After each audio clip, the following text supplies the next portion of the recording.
अभी हाल में एक 20 साल की छात्रा प्रकृति लम्साल की मृत्यु हो जाती है उड़ीसा में केआईटी यूनिवर्सिटी में, वो भी सुसाइड करने की वजह से। अब उस छात्रा की मौत का जो कारण था वो दो थ्योरीज में बट गया।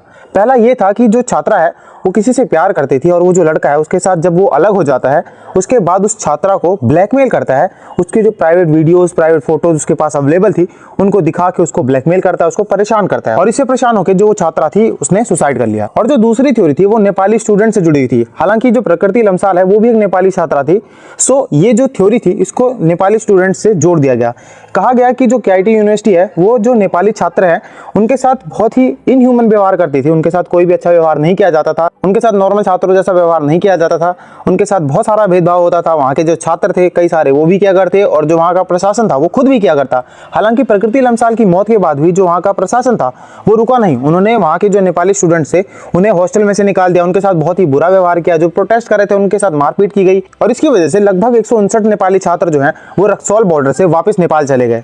तो आप सोचिए कि आप कैसी इमेज बना रहे हैं इंडिया की दूसरे देशों के सामने, जहां पर दूसरे देश से छात्र आते हैं अपना करियर बनाने हम पे विश्वास करके, और हम लोग क्या करते हैं उनके साथ भेदभाव करते हैं, उनके साथ मारपीट करते हैं, उनका तिरस्कार करते हैं, उनके साथ इनह्यूमन व्यवहार करते हैं ताकि वो इतने प्रताड़ित हो जाए कि वो सुसाइड कर ले या फिर वापस चले जाए। लेकिन हर चीज जो है वो इंडिया में ऐसे ही चली जाती है। अभी ये जो लड़की है इसने सुसाइड किया है ये भी ऐवे ही निकल जाएगी, लोग प्रोटेस्ट करेंगे, लोग उस लड़की के लिए इंसाफ की मांग करेंगे और जो इंसाफ है वो एक थैली में लपेट के एक कोने में फेंक दिया जाएगा। और इसके अलावा इंडियाज गॉट टैलेंट जैसी कंट्रोवर्सीज को ज्यादा इंपॉर्टेंस दी जाएगी। हालांकि जान की जो कीमत है वो इंडिया में इतनी ही रह गई है जितने का एक बड़ा पाव। लेकिन फिर भी हम तो नॉर्मल लोग हैं, हम लोग तो सिर्फ और सिर्फ कानूनी व्यवस्था पे ही विश्वास कर सकते हैं कि उस लड़की को जजमेंट, जस्टिस, हर चीज मिलेगी।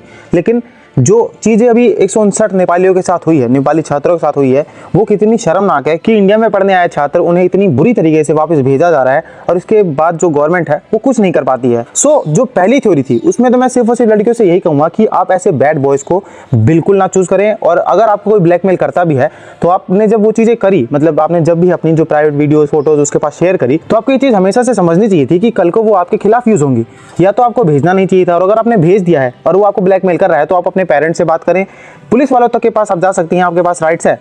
और ऐसे लोगों को सजा बिल्कुल मिलनी चाहिए ताकि किसी और के साथ कभी भी गलत ना करें। और जो दूसरी थ्योरी पता चली है केआईटी यूनिवर्सिटी वालों की कि भाई वो लोग उन छात्रों के साथ इनह्यूमन बिहेवियर रख रहे हैं, उनको परेशान कर रहे हैं, उनको भगाया जा रहा है वहां से, ये इतना शर्मनाक है कि इसमें गवर्नमेंट को भी कुछ करना चाहिए।